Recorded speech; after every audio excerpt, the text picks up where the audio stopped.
ఆ మేడారం జాతర ప్రారంభానికి ముందు అంటే జంపన్న వాగు రావడానికంటే ముందు 2 వాహనాలు అంటే ఒకేసారి అటు నుండి 2 వాహనాలు, ఇటు నుండి 2 వాహనాలు వెళ్ళే విధంగా మొత్తం అంటే 2 లైన్ల అంటే 4 లైన్ రహదారి కూడా ఇక్కడ ఏర్పాటు చేస్తున్నటువంటి పరిస్థితి.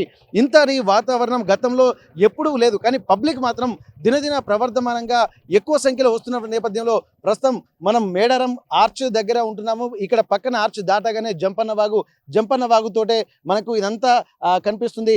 ఈ ఆర్చ్ దగ్గరికి వెళ్ళిన తర్వాత మొత్తం పూర్తి స్థాయిలో అంటే మనకు రోడ్డు కూడా ఆర్చ్ ఎంత వెడల్పు ఉందో రోడ్డు కూడా అంతకంటే ఎక్కువ వెడల్పు మనకి ఇక్కడ కనిపించబోతుంది. మొత్తానికైతే ఇప్పుడు ప్రస్తుతానికి ఈ రోడ్లు సౌకర్యాలతో పాటు చుట్టుపక్కల క్రాప్ హాలిడే ప్రకటిస్తారు. అంటే మేడారం జాతర సమయానికి ఇప్పుడు మనం చూస్తున్నటువంటి ఈ పంటలు కూడా కనిపించకుండా పోతాయి. పంటలు కోత తర్వాత కూడా పంట విరామం కూడా క్రాప్ హాలిడే ప్రకటిస్తారు.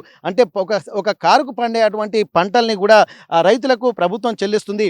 కాబట్టి ఇక్కడ ప్రస్తుతానికి ఈ ప్రాంతం అంతా కూడా ఒక జనసంద్రంగా మారేటువంటి అవకాశం అయితే కనిపిస్తుంది. ఈసారి వచ్చేటువంటి భక్తులకు మరిన్ని మెరుగైన సౌకర్యాలు కల్పించే విధంగా అన్ని ఏర్పాట్లు మాత్రం ప్రభుత్వం చేస్తుంది.